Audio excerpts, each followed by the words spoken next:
जब श्रीराम अयोध्या में राज्य करने लगे तब एक दिन समस्त ऋषिमुनि श्री रघुनाथ जी का अभिनंदन करने के लिए अयोध्यापुरी में आए।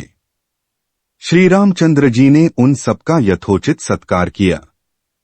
वार्तालाप करते हुए अगस्त्य मुनि कहने लगे, युद्ध में आपने जो रावण का संहार किया वह कोई बड़ी बात नहीं है, परंतु द्वंद्व युद्ध में लक्ष्मण के द्वारा इंद्रजित का वध सबसे अधिक आश्चर्य की बात है। यह मायावी राक्षस युद्ध में सब प्राणियों के लिए अवध्य था। उनकी बात सुनकर रामचंद्र जी को बड़ा आश्चर्य हुआ। वे बोले, मुनिवर रावण और कुंभकर्ण भी तो महान पराक्रमी थे, फिर आप केवल इंद्रजित मेघनाद की ही इतनी प्रशंसा क्यों करते हैं?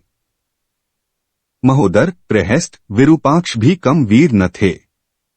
इस पर अगस्त्य मुनि बोले, इस प्रश्न का उत्तर देने से पहले मैं तुम्हें रावण के जन्म, वर प्राप्ति आदि का विवरण सुनाता हूँ। ब्रह्मा जी के पुलस्त्य नामक पुत्र हुए थे, जो उन्हीं के समान तेजस्वी और गुणवान थे। एक बार वे महगिरी पर तपस्या करने गए। वह स्थान अत्यंत रमणीक था, इसलिए ऋषियों, नागों, राजर्षियों आदि की कन्याएं वहां क्रीड़ा करने आ जाती थीं। इससे उनकी तपस्या में विघ्न पड़ता था। उन्होंने उन्हें वहां आने से मना किया। जब वे नहीं मानी तो उन्होंने शाप दे दिया कि कल से जो लड़की यहां मुझे दिखाई देगी वह गर्भवती हो जाएगी। शेष सब कन्याओं ने तो वहां आना बंद कर दिया, परंतु राजर्षि त्रिनबिंदु की कन्या शाप की बात से अनजान होने के कारण उस आश्रम में आ गई और महर्षि के दृष्टि पड़ते ही गर्भवती हो गई। जब त्रिनबिंदु को यह बात मालूम हुई तो उन्होंने अपने कन्या को पत्नी के रूप में महर्षि को अर्पित कर दिया। इस प्रकार विश्रवा का जन्म हुआ, जो अपने पिता के समान विद्वान और धर्मात्मा हुआ। महामुनि भरद्वाज ने अपनी कन्या का विवाह विश्रवा से कर दिया। उनके वैश्रवण नामक पुत्र हुआ। वह भी धर्मात्मा और विद्वान था। उसने भारी तपस्या करके ब्रह्मा जी को प्रसन्न किया और यम, इंद्र तथा वरुण के सदृश लोकपाल का पद पाया। फिर उसने त्रिकूट पर्वत पर बसी लंका को अपना निवास स्थान बनाया और राक्षसों पर राज्य करने लगा। श्रीराम ने आश्चर्य से पूछा, तो क्या कुबेर और रावण से भी पहले लंका में मांस भक्षी राक्षस रहते थे? फिर उनका पूर्वज कौन था? यह सुनने के लिए मुझे कौतूहल हो रहा है। तब अगस्त्य जी बोले, पूर्वकाल में ब्रह्मा जी ने अनेक जल जंतु बनाए और उनसे समुद्र के जल की रक्षा करने के लिए कहा। तब उन जंतुओं में से कुछ बोले कि हम इसका रक्षा करेंगे और कुछ ने कहा कि हम इसका यक्षण पूजा करेंगे।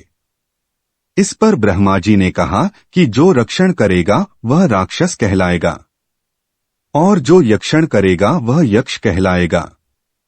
इस प्रकार वे दो जातियों में बंट गए।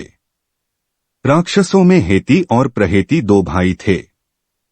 प्रहेती तपस्या करने चला गया, परंतु हेती ने भया से विवाह किया, जिससे उसके विद्युत्केश नामक पुत्र उत्पन्न हुआ।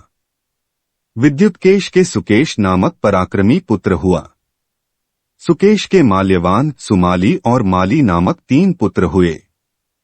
तीनों ने ब्रह्मा जी की तपस्या करके यह वरदान प्राप्त कर लिए कि हम लोगों का प्रेम अटूट हो और हमें कोई पराजित न कर सके। वर पाकर वे निर्भय हो गए और सुरों असुरों को सताने लगे। उन्होंने विश्वकर्मा से एक अत्यंत सुंदर नगर बनाने के लिए कहा। इस पर विश्वकर्मा ने उन्हें लंकापुरी का पता बताकर भेज दिया। वहां वे बड़े आनंद के साथ रहने लगे। माल्यवान के वज्रमुष्टि, विरूपाक्ष, दुर्मुख, सुप्तघ्न, यज्ञकोप, मत्त और उन्मत्त नामक 7 पुत्र हुए। सुमाली के प्रहस्त्र, अकंपन, विकट, कालिकामुख, धूम्राक्ष, दंड, सुपार्श्व, संहनादी, प्रधस एवं भारकर्ण नाम के 10 पुत्र हुए। माली के अनल, अनिल, हर और संपाति नामक 4 पुत्र हुए। ये सब बलवान और दुष्ट प्रकृति होने के कारण ऋषिमुनियों को कष्ट दिया करते थे। उनके कष्टों से दुखी होकर ऋषिमुनिगण जब भगवान विष्णु की शरण में गए तो उन्होंने आश्वासन दिया कि हे ऋषियों, मैं इन दुष्टों का अवश्य ही नाश करूंगा। जब राक्षसों को विष्णु के इस आश्वासन की सूचना मिली तो वे सब मंत्रणा करके संगठित हो माली के सेनापतित्व में इंद्रलोक पर आक्रमण करने के लिए चल पड़े। समाचार पाकर भगवान विष्णु ने अपने अस्त्र शस्त्र संभाले और राक्षसों का संहार करने लगे। सेनापति माली सहित बहुत से राक्षस मारे गए और शेष लंका की ओर भाग गए। जब भागते हुए राक्षसों का भी नारायण संहार करने लगे तो माल्यवान क्रुद्ध होकर युद्धभूमि में लौट पड़ा। भगवान विष्णु के हाथों अंत में वह भी काल का ग्रास बना। शेष बचे हुए राक्षस सुमाली के नेतृत्व में लंका को त्याग कर पाताल में जा बसे और लंका पर कुबेर का राज्य स्थापित हुआ। अब मैं तुम्हें रावण के जन्म की कथा सुनाता हूँ। राक्षसों के विनाश से दुखी होकर सुमाली ने अपनी पुत्री कैकसी से कहा कि पुत्री, राक्षस वंश के कल्याण के लिए मैं चाहता हूँ कि तुम परम पराक्रमी महर्षि विश्रवा के पास जाकर उनसे पुत्र प्राप्त करो। वही पुत्र हम राक्षसों की देवताओं से रक्षा कर सकता है। अगस्त्य मुनि ने कहना जारी रखा। पिता की आज्ञा पाकर कैकसी विश्रवा के पास गई। उस समय भयंकर आंधी चल रही थी। आकाश में मेघ गरज रहे थे। कैकसी का अभिप्राय जानकर विश्रवा ने कहा कि भद्रे, तुम इस कुबेला में आई हो। मैं तुम्हारी इच्छा तो पूरी कर दूंगा, परंतु इससे तुम्हारी संतान दुष्ट स्वभाव वाली और क्रूरकर्मा होगी। मुनि की बात सुनकर कैकसी उनके चरणों में गिर पड़ी और बोली कि भगवान, आप ब्रह्मवादी महात्मा हैं। आपसे मैं ऐसी दुराचारी संतान पाने की आशा नहीं करती। अतः आप मुझ पर कृपा करें। कैकसी के वचन सुनकर मुनि विश्रवा ने कहा कि अच्छा, तो तुम्हारा सबसे छोटा पुत्र सदाचारी और धर्मात्मा होगा। इस प्रकार कैकसी के 10 मुख वाले पुत्र का जन्म हुआ, जिसका नाम दशग्रीव रखा गया। उसके पश्चात कुंभकर्ण, शूर्पणखा और विभीषण के जन्म हुए। दशग्रीव और कुंभकर्ण अत्यंत दुष्ट थे, किंतु विभीषण धर्मात्मा प्रकृति का था। अपने भाई वैश्रवण से भी अधिक पराक्रमी और शक्तिशाली बनने के लिए दशग्रीव ने अपने भाइयों सहित ब्रह्मा जी की तपस्या की। ब्रह्मा के प्रसन्न होने पर दशग्रीव ने मांगा कि मैं गरुड़, नाग, यक्ष, दैत्य, दानव, राक्षस तथा देवताओं के लिए अवध्य हो जाऊं। ब्रह्मा जी ने तथास्तु कहकर उसकी इच्छा पूरी कर दी। विभीषण ने धर्म में अविचल मति का और कुंभकर्ण ने वर्षों तक सोते रहने का वरदान पाया। फिर दशग्रीव ने लंका के राजा कुबेर को विवश किया कि वह लंका छोड़कर अपना राज्य उसे सौंप दे।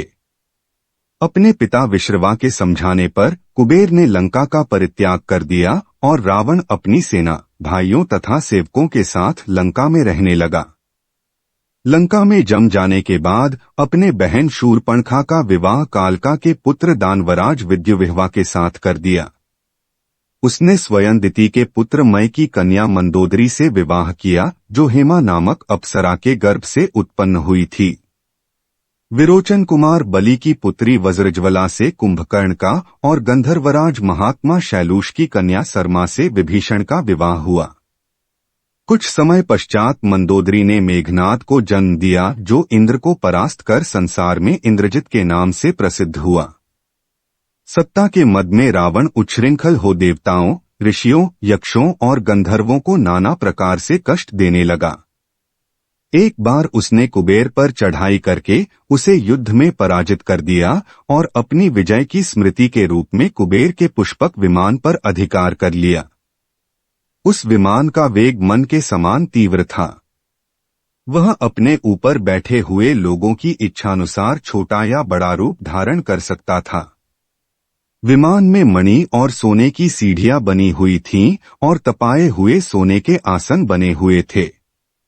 उस विमान पर बैठकर जब वह शरवण नाम से प्रसिद्ध सरकंडों के विशाल वन से होकर जा रहा था, तो भगवान शंकर के पार्षद नंदीश्वर ने उसे रोकते हुए कहा कि दशग्रीव, इस वन में स्थित पर्वत पर भगवान शंकर क्रीड़ा करते हैं, इसलिए यहाँ सभी सुर, असुर, यक्ष आदि का आना निषिद्ध कर दिया गया है।